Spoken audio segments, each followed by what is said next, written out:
So I was saying that... But don't repeat what you said already. Yes. I have a feeling that there haven't been sufficient internal controls to deal with obvious cases of errant policing. You remember the issues around Baby Pendo. Why would you wait when you know you were the one in charge of that? You were the one or in the scene giving command to that team. This rogue guy shot. You want to assume you don't know. Remember the guy who was the cop who shot someone in Kisumu? It had to take a court to do what? And IPOA fighting to have him fired. That is not right by every means possible.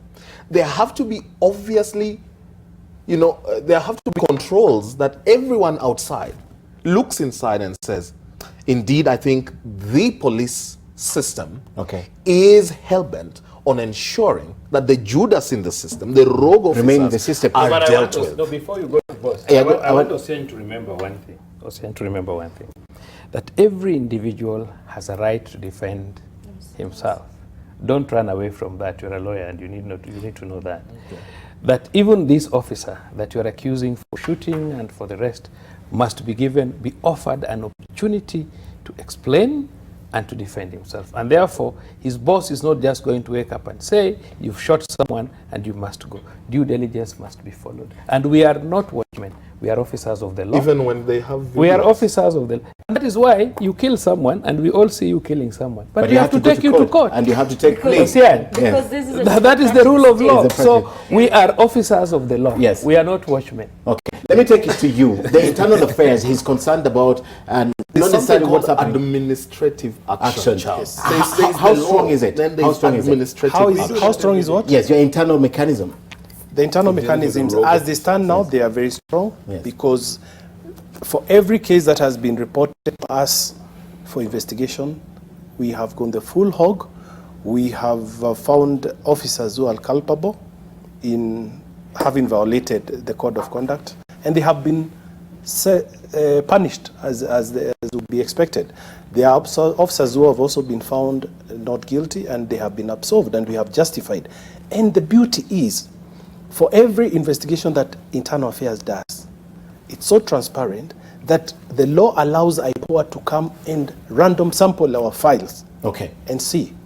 And even when we have even recommended cases, like the case of Meru, where a student was shot by a police officer, within 3 days, he was on the ground to advise the IG what really happened. Even before the local police had been able to investigate, nor IPOA, whose mandate it is. And we had brought back the file to the IG and said, yes, we understand what happened administratively, operationally, and this is what needs to be cured. However, this officer has been fingered as having committed an atrocity against a person, and this file needs to go to the DPP for advice.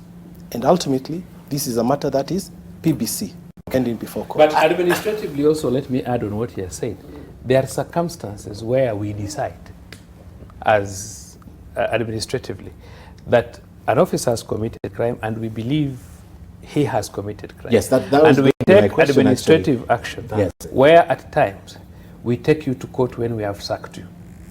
Summary dismissal from the service because the law allows us. That's we have a feeling that you have embarrassed us and that we don't give you an opportunity to be interdicted. We simply feel this person, we carry what we call the internal mechanism, the order room proceeding. So we sack you as you and go. we take you to court as a civilian, we are finished. Because you already sold the name and it is obvious, there's evidence sufficient that you don't warrant. You have breached the code of ethics to such a level that you're not eligible or to remain in the service. And yet, having ceased to be an efficient police officer, even for removal. And yet, Tabitha, these incidences continue.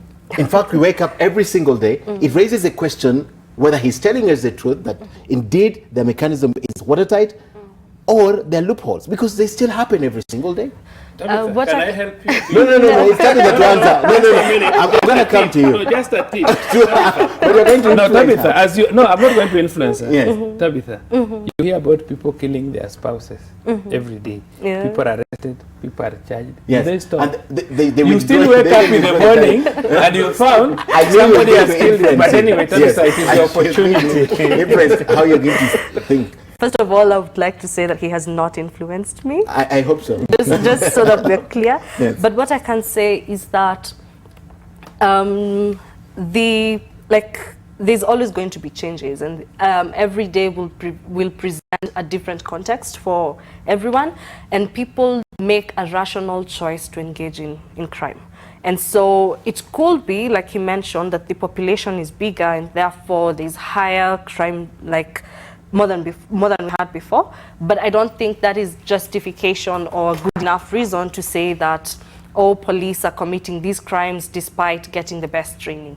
What I think is the main issue is a leadership issue. I look at this from a leadership perspective, and when I say leadership, I don't look at it as the police officers, but the process through which we recruit, we vet, recruit, train, and even allow our police to work in. So if it is not focused on individuals per se, but the ethics around it. And that's why I mentioned the issue of values and say that anyone who commits a crime is an individual, regardless of their profession. And so I don't think this is something unique to the police. Even if we punish these police today and make sure that everyone is held accountable, there will always be people who take advantage of the system to commit crime, having made rational choices to do that. Okay. And so I think what we should be discussing more is how do we strengthen the leadership of the police in Kenya, and not just the police, but also the country, because like they said, police are just a reflection of our society. So until we start focusing on improving ourselves in terms of the values that we uphold as a country, in terms of our integrity, our patriotism, our duty to do that which we're expected to do when we're given responsibility, then we'll keep going round in circles. People will keep saying police commit crimes because they have guns, police commit crimes because they are able to get bribes from people. But how much is this to do with attitude? From the people or the police? From the police. How much of it is to do with their attitude? That's even what they're doing, their jobs. Because you have to respect yourself, you have to like what you do, you have to believe in it for you to do it. So how much of it? It has everything to do with attitude. Because your attitude is informed by the values that you hold. Then there's no way then we can correct attitude. We can by instilling positive values. And where does that start? And from when you're young. So as you grow over the years, you're going to be held accountable and held liable for what you do. Because the society will look at you and see you're a bad apple compared to everyone else. But if all of us go rogue, then we can't expect the police or even other people to be any different. Justin, how much of this is to do with the attitude? Even the policemen, once they're employed and they start working, and how they carry out themselves, because some, you get, even when you go to the police stations, you get the notion that they don't even really like what they're doing. Like the one who tweeted, it's about, we had no option, I'm just here because of what I'm getting from it. So how much of this difficulty comes from the attitude? It's difficult to quantify, but quite a lot actually is attitude. They say that all battles are won or lost in the mind. Yes. So what you convince your mind is what you go away with. Okay. If you believe in positivity, you excel. If you believe in negativity, because the police operate in an environment that is harsh. That's why they say policing is an onerous job. And Dr. Sang, the former DCI, during Charles's time in the DCI, wrote a book that policing is an onerous but honorable job. Onerous, because you have to love it. It is difficult. But the environment mutates every day. And you're the only profession that you have to deal with doctors who commit crime, accountants, physiologists, scientists, and you're not one.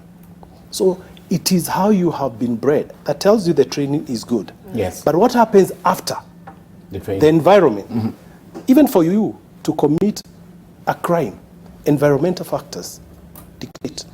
Because if you are operating in an environment, if policing, for example, in Gigiri, is a little bit different in Kayole, the suburbs of the east and the west. It is quite different. So unless you have commanders also who keep on constantly, encouraging the officers by in the morning or when they are going out for assignments, they are briefed and they are debriefed, so that if there are challenges, and that's why now the IG has actually brought trauma training, so that police can also insulate.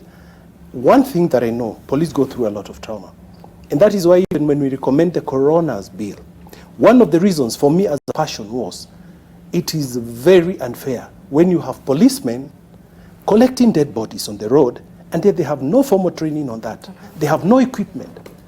And the same vehicle, thank God the government has actually been able to provide vehicles. But previously, you would load a body from the road or from maybe a dam, rotten and bad state, and you load that vehicle, and the smell of death is bad. That officer faces the trauma day in, day out, or occasionally. Okay. And there's nobody else who does that business. So who comes to take care of that? So gradually, we lose some of those officers without realizing that we have lost. Because that's exactly what I want to talk about next. The misuse of the police officers, for example, not only in terms of what they do, but even with the people they take care of, right? Yes. We've seen them, I've seen such complaints. I wanted to say that maybe the reason, the reason why there's a difference between policing in Gigiri versus the policing in Kariobangi or any other place is because we don't have standard values that we uphold as a people. So the police person in Gigiri is doing the right thing because they're afraid of repercussions that will come when they commit a crime or when there's a complaint. Yet when they go to Kariobangi, they know nobody will hold them accountable because there is no proper value system. And that is why institutions like IPOA are there to make sure that it is sort of standardized, so that what is wrong in Gigiri is wrong in Kariobangi. You know, this constitution that we have has a whole chapter on integrity. We are among the countries that have even decided to write down how we should behave. Parenting seems to have failed to that extent. Sure. Let us agree, I think, one of the propositions I am making to reduce these instances among the police is the vetting at the point of recruitment. Okay. It isn't you don't rigorous down to enough. It must not be about physical strength only. Okay. You must be able to go through the living certificate. You must have the psychoanalytical tests. You must be able to tell. You know, it must be that rigorous so that at the end of the day, you are just able to pick a con, to just pick a liar. If you go through my living certificate today, or yours, in high school, there's a chance that headmistress or head teacher wrote down, good in volleyball, well-behaved, humble. You know, all those, it will be a pattern that points to your real character. It's a pattern that points to character. It must not be about the number of laps you're able to do only. That's important. It plays a big role. Having 32 teeth, that is important. You know, there are structures about you that are important in that service. However, you must go for the software too. That is toolware, it's hardware. You have the physique, you can do it. That's important. But besides that, I have a feeling that we need to tell a bit more positive stories that come from our police. Okay. We cannot, these gentlemen who have, you know, heists in banks, stolen from supermarkets, who have abused their office are rogues, and they deserve to be dealt with so viciously. As individuals. As individuals. Yeah. But that said, there are wonderful humans in police officers who are doing great things for this country. I am not persuaded that their stories, the positive stories, are told a bit more, not even by media only. And they are pained when they see colleagues doing that. But I also think that even from the police itself, I think I need to be hired as a consultant on brand and image management, because that's my forte. so that we get to tell stories. Is it sad every day? Why is it that if I have a problem, I am not certain that going to a police officer will be a step towards a solution? I will fear. I saw yesterday one person wrote that he went to report a matter to the police officers only for the whole matter to be leaked out, and now he's being victimized by other people. Those elements that happen. Why is it? How are we able to reverse this thing? And as you talk about crime amongst the police, the bigger question ought to be, why has crime continued to grow in the society? Okay. Because the reasons for crime growth will tell you the crime that is experienced within our young people, the youth in Kayole. Why do we have it? Why do we have crime in Nyeri? Why do we have crime in Lamu? Why do we have crime growing? Now, once you nail the reasons for crime growth, then you have to ask yourself, are the police insulated from the possibility of being swallowed by these reasons for crime? Now, when we address that, we will be addressing a bigger problem without necessarily saying that the police, the standard to which the police are held remain far higher, but those standards do not insulate them from the realities that could swallow them. Exactly. I think there's something Ocean said which was very important, but he didn't overemphasize. The issue of parenting, how we bring up children. Instilling values. I want to say that as much as we must respect rights, basic rights of individuals, but I think we must also have standards on how children are supposed to be brought up and the freedoms that children are supposed to get, because that is how you are socialized. That is how you develop a character. That is how you develop your personality, on how you've been brought up. We used to, one of the best ways for communication skills in our senior primary from class 4 was we used to have simple debates. A teacher is better than a doctor, those simple debates. It was improving our communication skills. But equally, that means that even how you are brought up, when you know this is the time you are supposed to be home, your parents don't allow you to stay until 3 or until 2 to come home. Those kind of behaviors, the way you are managed, develops you to be a responsible person. But we must agree that lately we have not brought up our children well.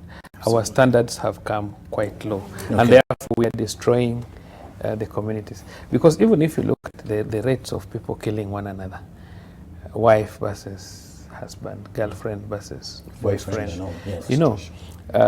we had some traditions, culture. If you committed suicide in my community, which is your community, by jumping into a river, then you don't get buried at home. You get buried at the riverside. The bank. Are you getting me? These were social ways of discouraging you from doing. If you're a girl and you got pregnant and you have a child and you die, you cannot be buried in the compound, you are buried out. You see, there were measures, as much as they look primitive. So how we bring up people, our social backgrounds, our behavior is very, very important. But if we allow people to be rogue at a very early age, that you can go for disco, come back in the morning, and then in the morning you sleep, and then you wake up, then the house girl prepares food for you, and you go back to sleep, and in the afternoon you go again back to town. Then if you bring that kind of a person to be a policeman, I think life may be very difficult for him. And not only police, even if you make him to be a doctor or any other profession. So all these things affect us. So we must agree. I saw the other day, I don't know how authentic it is, but I was seeing a clip from Tanzania where the president was authorizing children to be caned minimally in school, and he was supporting a situation where the regional commissioner caned and even children. supported it, And look at the way we have been banning schools. Children have been banning schools every time we are approaching exam period. You look at the unethical behavior where we were just stealing exams. But what you're proposing, Yes. is noble and it's something that should happen. Yes. But we are facing a situation that it has not happened. Parenting in the current generation, the children that are coming after us, not even our children, just immediately are coming after us, the children born in the 90s, the parenting has gone wrong somewhere. So we're looking at something that has happened. Now we're looking for a solution.